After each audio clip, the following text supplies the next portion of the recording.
예, 오늘 본문을 통해서 밀 같은 샘터 교회라는 주제로 함께 은혜를 나누고자 합니다. 오늘 이 서머나 교회와 이 빌라델비아 교회, 이 두 교회를 하나님께서 이 7교회 중에 칭찬하신 것을 보게 됩니다. 그것은 칭찬한 이유는 어떠한 부요함이 아니라 어려운 환경 가운데서도 주의 말씀을 배반하지 아니하고 신앙을 저버리지 아니하고 오직 주님만 바라보고 주의 말씀에 의지해서 그 어려운 환난과 이 궁핍, 이 모든 박해를 견뎌냈다라고 칭찬하신 것을 보게 됩니다. 그리고 그 예수님께서 그때 말씀하시기를 내 말을 지켰으니 라고 하고 계십니다. 그래서 이 서머나 교회와 이 빌라델비아 교회가 이렇게 주님께 칭찬을 받은 것을 우리는 기억할 수가 있습니다. 그래서 우리 샘터 교회도 이 서머나 교회처럼 지금은 어렵지만 그 나중은 정말 하나님께서 칭찬하시는 그런 교회가 되고 세상에 물들지 아니하고 오직 주의 말씀만 잘 증거되고 주의 말씀을 또 따라서 살아가는 또 우리 성도들이 된다면 우리 샘터 교회도 빌라델비아 서머나 교회처럼 하나님께 칭찬받는 그런 교회가 될 줄 믿습니다. 우리 샘터 교회가 벌써 이제 2년이 되었는데 오늘부터 시작하여서 우리는 이제 아무 행사도 하지 아니하고 그냥 그날만 기억하는 날로 우리가 정했습니다. 그래서 오늘 이 샘터 교회, 즉 미르 같은 샘터 교회라고 했는데 이 서머나라고 한 뜻이 미르란 뜻입니다. 미르란 뜻은 헬라어로 이 방부제 역할을 하는 거예요. 방부제 역할을 향료로 많이 씁니다. 그 이유는 사람이 죽게 되면 그 시체에 이것을 바릅니다. 이 향료를 바르게 되면 부패하지 아니하고 그래서 이 방부제 역할을 한다 해서 미르라고 합니다. 그래서 이 서머나 교회가 바로 미르 이런 뜻을 가지고 있어요. 그래서 우리 샘터 교회가 이곳에 세워지고 또 어디로 옮겨갈지는 모르겠지만 앞으로 존재하는 그날까지는 썩지 아니하고 타락하지 아니하고 정말 방부제 역할 같이 그런 샘터 교회가 되고자 해서 미르 같은 샘터 교회, 즉 서머나 같은 샘터 교회가 되자라는 것을 말씀을 준비를 해봤습니다. 자, 오늘 서머나 교회 사자에게 편지하라. 처음이며 마지막이요 죽었다가 살아나신 이가 이르시되 이것은 예수님께서 태초로부터 계시고 마지막까지 계시는 그러니까 태초에 천지를 창조하시고 마지막 시작과 끝 모든 것을 말씀해 주시는 그 예수께서 오늘 우리들에게 말씀하신다라고 하시는 것이죠. 근데 그 말씀하신 부분이 뭐냐면 내가 내 환난과 궁핍을 알거니와 실상은 내가 부유한 자라라고 말씀하시는데 이 이유가 있습니다. 이 서머나의 지역은 이 아시아 지역임으로써 이 에베소의 그런 지역과 아주 유사합니다. 그래서 이 항구 도시로서 굉장히 부유한 도시입니다. 그리고 로마에 대해서 지배를 받고 있는 그런 도시였죠. 그래서 모든 이 그런 돈이라든가 물품들 그런 모든 이 소득에 대한 부분들을 이 로마에 바치기도 많이 했습니다. 그런데 거기에서 이 복음이 전해지면서 이제 교회가 세워졌는데 이 교회가 누구로 인해서 세워졌는지는 밝혀지지 않고 있습니다. 그러나 그것이 중요한 것이 아니라 오늘 주님께서 이 서머나 교회에게 말씀하셨던 것이 더 중요한 것이죠. 그래서 이 서머나 교회가 이렇게 좀 부요한 도시 속에 있었지만 이 서머나 교회 자체 내에서는 아주 궁핍한 교회라고 얘기를 하고 있습니다. 그것은 바로 이 서머나에 유대인들이 굉장히 많았습니다. 그리고 거기에는 부요한 이 귀부인들이 굉장히 많았어요. 그러니까 지금 시대로 말하게 되면 이 좀 거부들 잘 살아가는 사람들이 좀 많았죠. 그 지역에 유대인들이 특히 많았어요. 유대인들이라고 한다고 하면 하나님의 백성들이죠. 하나님의 성민들이죠. 처음 택함받은 백성들 그리고 율법을 받고 모세오경을 받는 그런 백성들이죠. 그곳에 그분들이 굉장히 많았어요. 근데 그 속에 이 서머나 교회가 세워지고 거기에서 이제 예수 그리스도의 죽으심과 부활하심과 다시 재림하실 것을 복음을 전하는 것이죠. 그런데 이 복음을 전하는 가운데 핍박을 받게 되고 박해를 받게 되고 어려움을 받게 됩니다. 자, 그 이유는 바로 외부 사람 때문에 그런 것이 아니라 바로 그 유대인들 때문에 그렇습니다.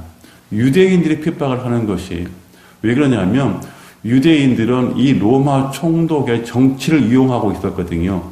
그들의 신임을 받고 있었거든요. 그런데 이 그리스도의 이 복음, 죽었다가 살아나시고 다시 재림하신다고 하신 이 복음이 증거가 되면서 많은 혼란이 옵니다. 그리고 유대교로 입국하려고 하는 많은 사람들이 예수 그리스도의 이 복음으로 돌아오게 돼요.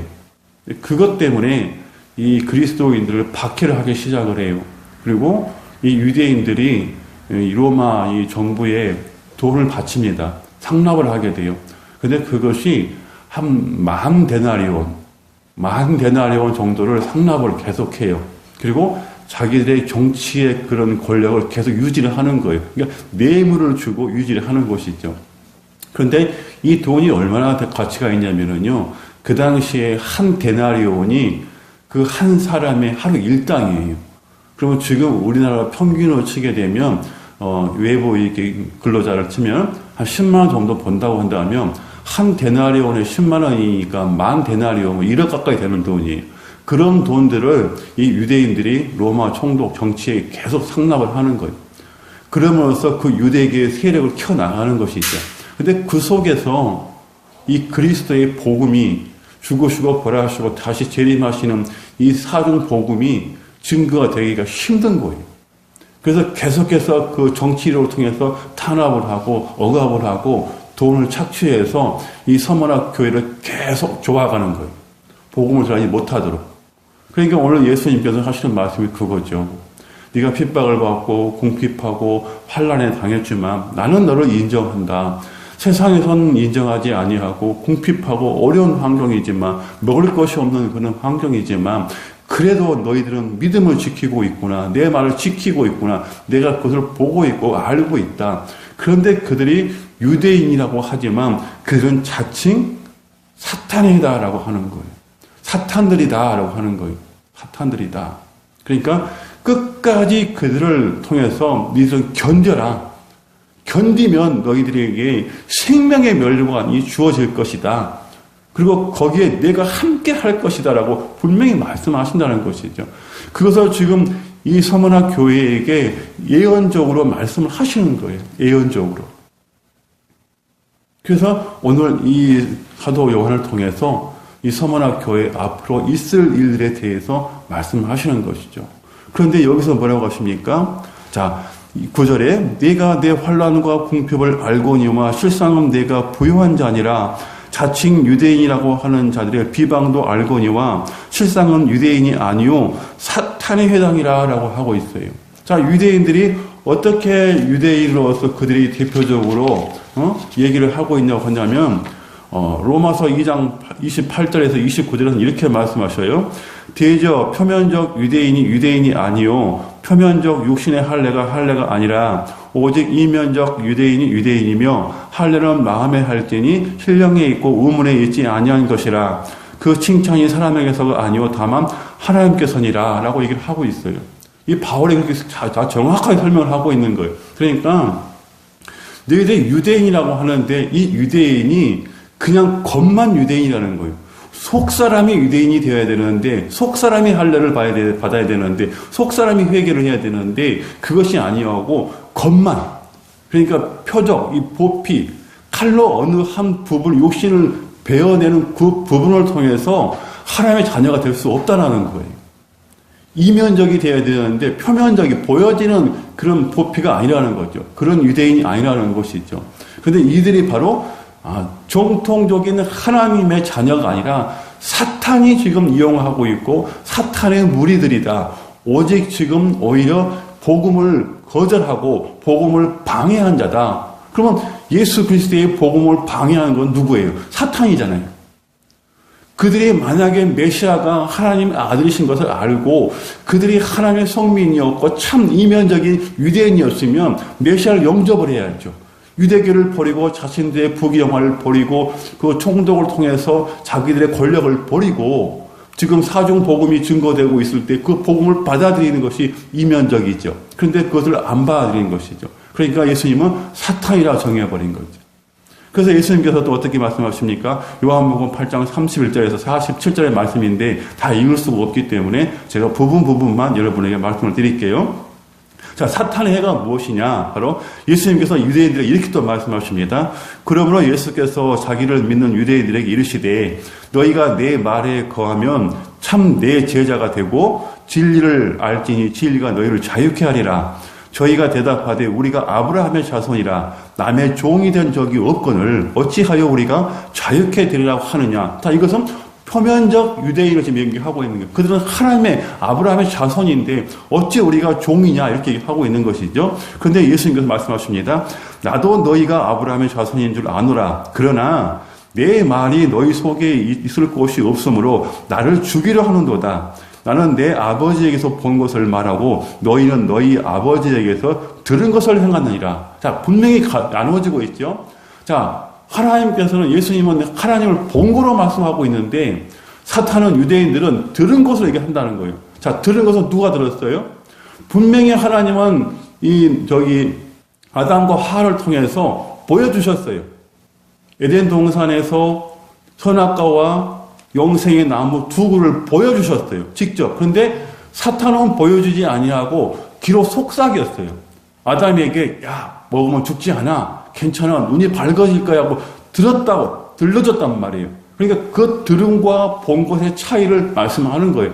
이것은 이면적 유대인, 표면적 유대인을 얘기하는 것이죠. 그런데 예수님께서도 그렇게 적나라하게 말씀하시는 것이죠. 자, 나는 본 것을 얘기하고 너희는 들은 것을 얘기한다. 자, 어찌하여 내 말을 깨닫지 못하느냐? 이는 내 말을 들을 줄을 알지 못함이로다. 너희는 너희 아비 마귀에서 났으니 너희 아비의 욕심을 너희도 행하고자 하느니라. 저는 처음부터 살인한 자요. 진리가 그 속에 없으므로 진리에 서지 못하고 거짓을 말할 때마다 제 것으로 말하나니 이는 저가 거짓말장이요 거짓의 아비가 되었습니다. 이렇게 말씀하시고, 자, 그 다음에 마지막 절에 47절에 하나님께 속한 자는 하나님의 말씀을 듣나니 너희가 듣지 아니함은 하나님께 속하지 아니하였습니다. 아멘. 지금 성원학 교회를 핍박하고 있는 사람은 하나님께 속하지 않았기 때문에 그들은 사탄이라는 거예요. 사탄이라는 거예요. 자, 그렇다면 오늘 우리가 이 시대를 살아가면서 우리가 어떠한 그리스도인이 되어야 하냐는 거예요. 그것은 표면적으로 보여지는 그리스도인이 아니라 내 안에 예수께서 계시는 그리스도인이 되어야 한다는 거죠. 예수님이 내 안에 오시는 분이 되어야 하는 거예요. 영접이 되어야 하는 부분. 영접이 되어지지 아니하고 그냥 내가 생각으로 어떠한 믿음으로 그냥 바라보기만 한다고 한다면 그것은 내가 바라보는 것이기 때문에 표면적이라는 거예요. 나타나는 것이라는 거예요. 근데 천국은 나타나는 것이 아니라 내 속에 있다고 한단 말이에요. 그래서 오늘 서문학 교회가 칭찬받는 것이 바로 그거란 말이에요. 외적인 부분은 너희들이 핍박을 받고 외적인 삶은 돈을 찾기 당해서 어렵고 궁핍하고 생활과에 염려하고 있지만 내가 너희를 봤을 때는 너희는 부유한 자다. 아멘. 예수님은 오늘 서문학 교회의 그 부분들을 칭찬하시는 거예요. 그래서 우리 샘투어 교회도 지금은 작지만 앞으로 우리 주님께서 우리 샘투어 교회를 통해서 너는 부유한 자다. 그것만 인정하면 끝나는 거예요. 아무리 식구가 작고 아무리 식구가 많다고 할지라도 예수님께서 인정하면 그걸로 끝나는 거예요. 그게 행복이고 그게 축복인 거예요. 그게 영광인 거예요. 아무리 겉은 부유하고 화려하다고 할지라도 예수님께서 그것은 가난한 자라고 한다고 하면 끝나는 거예요. 아무것도 없는 거예요. 마치 오늘 유대인들이 얘기했던 것처럼 전혀 하나님을 모르는 사람, 하나님께 속하지 않는 사람이 인정되는 거예요. 그러나 작은 무리라 할지라도 예수 그리스도 안에 있다면 우리는 부유한 자라는 거예요. 그를 통해서 하나님은 일을 하신다는 것이죠. 그러나 분명히 우리가 알아야 할 것은 오늘 이 시대에도 우리를 핍박하는 것은 반드시 있다는 거예요. 보이지 않게 핍박을 해온다는 것이 그것이 문제인 거예요. 근데 우리는 그것을 느끼지 못하고 있다는 것이죠. 핍박을 해오는 것인지 아닌지 그것을 느끼지 못하고 있다는 거예요. 그래서 오늘 이렇게 얘기합니다. 자, 이제 이런 사탄의 해를 통해서 이 서문학 교회가 핍박을 받고 어려움을 당하는데 예수님은 뭐라고 말씀하십니까? 10절에 너는 장차 받을 고난을 두려워하지 말라. 볼지어다 마귀가 장차 너희 가운데서 몇 사람을 옥에 던져 시험을 받게 하리니 너희가 10일 동안 환난을 받으리라. 내가 죽도록 충성하라. 그리하면 내가 생명의 관을 내게 주리라. 아멘. 여기서 10일이라는 얘기가 나오고 있고 이 어려움과 이 고난을 이겨내라고 그래요. 자, 이것을 왜 이렇게 말씀하셨을까요? 왜 예수님은 장차 이 서문학 교회가 핍박을 받을 것에 대해서 예언적으로 말씀을 하셨을까요? 자, 그것은 다른 것이 아닙니다. 이 서문학 교회를 핍박하고 이 서문학 교회가 이단이라고 내세우는 그 주장하는 유대교회 사람들이 이렇게 주장합니다. 한 6가지 정도 나누게 되는데요. 그것은 무엇을 얘기하냐면은 첫 번째로 우리가 지금 성찬식을 하잖아요. 성찬식을 하게 되면 이 떡은 나의 몸이다 라고 말씀하시고 이 포도주는 나의 피다라고 말씀을 하셔요. 그래서 성찬을 우리가 나누잖아요. 예수님 몸과 예수님의 피를 나누잖아요. 근데 이것을 통해서 식인종이라고 낙인을 찍어버려요. 저들은 식인종이다. 어떻게 살을 먹고 피를 마시느냐. 그렇게 해서 핍박을 하는 거예요. 그리고 두 번째는 우리가 이 교회가 공동 사랑의 잔치잖아요. 공동으로 만나서 사랑의 교제를 하고 음식도 떼고 또 복음도 전하고 같이 물건도 통용하고 이런 사랑을 하잖아요.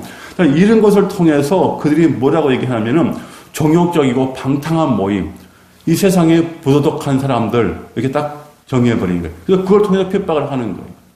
그리고 세 번째로서는 가족 중에 누가 믿는 사람이 있으면 가족을 분리시키는 이단, 사입이라고 해가지고 또 정죄를 하는 거예요. 근데 지금 우리가 이걸 조심할 것이 있어요. 우리가 한 사람이 가정에서 예수를 믿잖아요. 그러면 그 나머지는 결국 분리가 되잖아요. 그렇죠? 믿는 사람하고 안 믿는 사람이 분리가 돼요. 그런데 이런 것을 통해서 세상 사람도 똑같이 얘기해요. 가족도 없냐? 어머니, 아버지도 없냐? 형제도 없냐? 이렇게 얘기한단 말이에요. 지금과 그 당시에 똑같단 말이에요.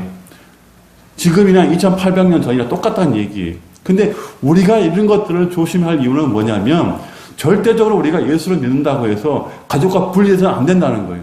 그래서 주 안에서 모든 것을 행해야 되는데 정말 우리가 그것을 잘 포용할 줄 알아야 한다는 거예요. 이래 소리를 듣지 않아야 돼요. 아무리 가족 가운데 내가 한 사람이 예수를 믿고 다른 사람이 안 믿는다 할지라도 그 가족 모두를 포용하고 그 가족 모두에게 복음을 전할 수 있는 그런 은혜를 달라고 기도해야 되는 거예요. 그래서 흩어지지 아니하고 이런 것들 핍박받아서는 안 되는 거예요. 이거 잘못된 신앙이란 말이에요. 그리고 또 네 번째는 그 이방인들은 들어온 성도들을 무신론자라고 얘기했어요. 무신론자. 그러니까 예수 믿는 사람들은 무신론자라고 비방을 했어요. 그 얘기는 그들은 그 교회 유대교 내에다가 그 황제 신상을 세워놨었어요. 그리고 그들을 통해서 경배를 했어요. 근데 이 그리스도의 사중 복음이 들어가면서 이 복음을 전할 때 신상이 없어졌잖아요. 오직 예수 그리스도잖아요. 그러니까 신상이 없이 예배를 드린다고 하는 거예요. 이것이 어디서 나오냐면 여러분이 알다시피 요한복음 4장에서 나오죠. 수가성의 여인이 나오죠. 그 여인이 우리는 저 산에서 예배를 드리는데 당신들은 예루살렘에서 예배를 드린다고 합니다. 그 얘기 똑같은 얘기예요. 신상, 눈에 보여지는 곳이 있는 그곳에 가서 예배를 드리는데 당신들은 그것도 없이 예배를 드리기 때문에 이방인들이라고 잘못된 이단들이라고 낙인을 찍은 거예요. 신상도 없이 예배를 드린다 하고 잘못됐다고 하고 많은 사람들을 못 가게 하는 거예요. 그리고 다섯 번째는 그 가이사라고 하는데 그 가이사는 총독이에요. 그 사람 황제예요. 그 사람을 통해서 충성하도록 했는데 그것을 충성하지 않기 때문에 이것은 나라의 혁명가다, 시민운동가다고 찍어버린 거예요. 그리고 여섯 번째에서는 이 그리스도인들은 불과 멸망으로 끝난다. 그러니까 방화범이다. 이렇게 또 찍은 거예요. 그러니까 어디 한 군데 빠져나갈 길이 없는 거예요. 모든 것을 가지고 핍박을 하기 때문에. 그리고 이 로마의 총독들을 끼고 있기 때문에 그들을 총동원시켜서 이 그리스도인들을 다 죽이려고 하는 거죠. 마치 사울이 예수 믿는 사람을 다 죽였던 것처럼 그 일을 똑같이 실행하고 있는 거예요. 그래서 여러분이 알다시피 이 서문학 교회 초대교회 그 목회자가 있어요. 초대교회 목회자가 폴리갑이라는 사람인데 그분이 서문학에서 12번째 순교자로서 세상을 떠나요. 근데 그분이 86세여서 결국 세상을 떠나게 되는데 그 떠나게 되는 이유가 있어요. 이제 죽음의 문턱에 갔어요. 죽음의 복음을 전하고 목회자라서 살다가 이제 그 유대인들의 핍박을 통해서 로마 총독 앞에 갑니다. 그러면서 이제 화형을 시킬 것이다. 10일이라는 것이 나오죠. 10일. 자, 화형을 시킬 것이다. 화형에 처할 것이다. 그러니까 너는 저 총독에게 주라고 한 번만 하면 내가 살려줄 것이다. 이렇게 하라고 시켜요. 그러니까 이 폴리가 그 목사님이 이렇게 말을 해요. 내가 아직까지 86세, 78, 6 여기까지 왔는데 하나님은 단 한 번도 나를 실망시킨 적이 없으신다. 그런데 어찌 내가 그분을 배신하랴 하고 그냥 스스로 그 화형장을 걸어가요. 그리고 순교를 해요. 근데 여기서 여러분 놀랍지 않습니까? 왜 한 번만 주라고 하면 살려준다고 했고 그 주라고 하는 것은 한 번도 실망시킨 적이 없다고 할까요? 이 주라고 한 번만 얘기하면 되는데 그것은 주인이 바뀌는 거예요. 주인이. 그렇기 때문에 이 폴리가 목사님은 나는 그럴 수 없다. 그분 나 일평생 나를 실망시키지 않으셨다. 차라리 내가 그냥 들어가겠다. 자청해서 순교의 삶을 가신 거예요. 오늘 우리가 아무렇게 생각하지 않고 대수롭지 않은 일들 가운데도 주인이 바뀔 수 있다는 거예요. 그 주님이라고 한 총독이 주라고 한 그 한마디만 하면 살 수 있는 길이에요. 그런데 그 한마디가 안 하는 거예요. 그것은 뭐예요? 하나님을 배반하는 것이 되기 때문에. 일평생 함께 하신 그 하나님을 찬양하면서 배반하는 일이 되기 때문에. 그러니까 난 그럴 수 없다. 차라리 그분은 나를 한 번도 실망시킨 적이 없다. 내가 저 불에 가겠다. 그런 삶을 살았던 분이 바로 폴리가 목사님이에요. 우리 그리스도인들, 이 기독교 신학적으로 유명하신 분이죠. 본받아야 할 분이라는 것이죠. 그분이. 근데 그분은 이렇게 서머나의 12번째 순교자로 세상을 떠납니다. 오늘 우리가 이 폴리가 목사님처럼 여기 서 있는 저도 우리 성도님들도 정말 그 입의 시인으로 말미암아서 예수님을 부인하는 그런 사람이 안 됐으면 좋겠어요. 그래서 야고보에서는 그렇게 얘기를 합니다. 야고보서 1장 12절에서 16절 이렇게 말씀하십니다. 시험을 참는 자는 복이 있도다. 이것이 옳다. 인정하심을 받은 후에 주께서 자기를 사랑하는 자들에게 약속하신 생명의 면류관을 얻을 것임이니라.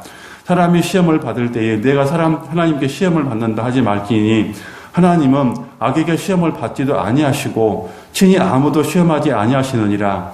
오직 각 사람이 시험을 받는 것은 자기 욕심에 이끌려 미혹됨이니 욕심이 잉태한 즉 죄를 낳고 죄가 장성한 즉 사망을 낳느니라. 내 사랑하는 형제들아 속지 말라. 분명히 예수님께서 말씀하고 속지 말라라고. 속지 말라라고. 그들은 분명히 끝이 있다는 거예요. 그러나 시험을 견디고 참는 자에게는 반드시 영원한 회복이 있다는 거예요.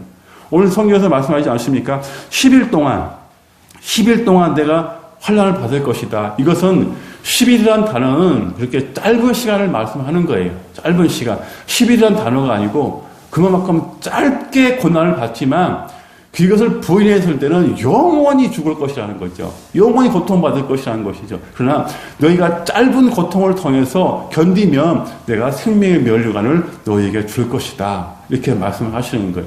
그런데 오늘 이 성경뿐만 아니라 유진 피터스가 쓴 성경에는 어떻게 기록이 되어 있냐면 이렇게 기록이 되어 있습니다. 서머나 교회 선사들에게 이렇게 적어 보내라. 시작이요 끝이신 분, 최초이자 최종이신 분이 죽었다가 다시 살아나신 분이 말씀하신다. 나는 너의 고통과 가난을 겪고 있는 것을 그 끝은 겪고 있는 그 끝없는 고통과 비참함, 가난을 잘 알고 또한 너의 부요함도 잘 알고 있다. 나는 훌륭한 유대인이라고 척하는 자들, 그러나 그들 사탄의 무리에 속하는 자들의 주장에 담긴 거짓을 잘 알고 있다. 내가 곧 겪게 될 일들을 조금도 두려워하지 마라. 다만 경계를 갖추고 있어라. 아무도 두려워 말라. 마귀가 곧 너를 감옥에 던져 넣을 것이나 이 시험의 때는 열흘 뿐이다. 끝난다. 그러니까 짧게 끝난다. 사탄이 시험하고 사탄이 우리에게 유혹하고 사탄이 우리에게 좋은 것을 줄 줄 알지만 그것은 잠깐 있다 끝날 것이다. 그러나 네가 경계태세를 가지고 지금 하나님의 말씀을 지키고 너의 신앙을 지키면 너는 살 것이다. 영원히 살 것이다. 내가 책임진다. 그 얘기 하시는 거예요. 목숨을 잃은 한이 있어도 결코 포기하지 마라. 믿음으로 끝까지 견뎌라. 견뎌내라. 내가 너를 위해 준비해둔 생명의 면류관이 있다. 너의 귀는 지금 깨어 있느냐? 이렇게 말씀하시요. 그러니까 지금 성경하고 좀 다르죠. 근데 우리가 듣기에 너무 디테일하게 귀에 와닿게 이렇게 만들어졌죠. 그러니까 지금 환난은 잠시라는 거예요. 고난은 잠시, 가난도 잠시라는 거예요. 그러니까 이것 때문에 주를 부인하지 말라. 끝까지 지켜라. 에베소 교회처럼 다른 교회처럼 하지 말아라. 처음에 있다가 나중은 멸망해버리는 그런 일을 하지 말아라 하는 거예요. 결국 에베소 교회는 없어져 버립니다. 이 에베소는 멸망해버려요. 이 서머나 교회만 지금 이 서머나 교회만 존재하고 있어요. 거기가 어디냐면 터키예요. 터키 이르마 지역. 그래서 오늘 이렇게 일을 하고 있고요. 또한 오늘 우리가 이 어려운 환난, 이런 것을 모든 것을 겪었을 때에 또한 마태복음 10장 39절에서 이렇게 얘기합니다. 자기 목숨을 얻는 자는 잃을 것이요 나를 위하여 자기 목숨을 잃는 자는 얻으리라. 그리고 19장 29절에서도 또 내 이름을 위하여 집이나 형제나 자매나 부모나 자식이나 전토를 벌인 자마다 여러 배를 받고 또 영생을 상속하리라 말씀하시고 계시는 거죠. 그러니까 결국 예수님이 말씀하신 건 뭐예요? 서머나 교회가 참 어렵게 복음을 전하고 있지만 실망하지 말고 끝까지 복음을 승리해라. 내가 지금 함께 하고 있지 않느냐. 그러니까 지금 받는 고난은 조금 잠깐이다. 그러나 그 나중은 큰 영광이 있을 것이야. 그리고 이렇게 예수님은 서머나 교회를 힘을 공급해 주시는 거예요. 그래서 오늘 우리 샘터 교회가 미르 같은 샘터 교회, 즉 서머나 같은 sem터 교회라고 하는 것인데 우리 샘터 교회도 지금은 어렵지만 작은 무리가 모여서 예배를 드리고 있지만 앞으로 우리 주님께서 정말 너는 미리 같은 세상의 방부제 역할을 감당하고 썩어가자는 세상 가운데 정말 미래가 된다면 나와 함께 한다면 내가 생명의 면류관을 너에게 모두 부여줄 것이고 내가 지켜주실 거고 인도해 주실 거야. 그렇게 분명히 말씀하고 계신다는 것이죠.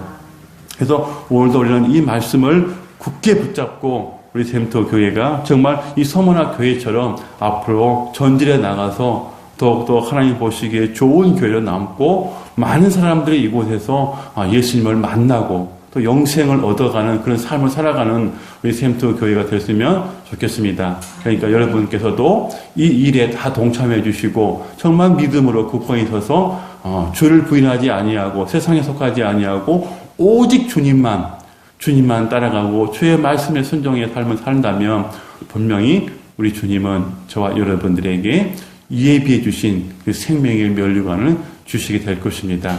그때 이것을 다 받아 누리시는 여러분이 되시기를 주님의 이름으로 축원합니다.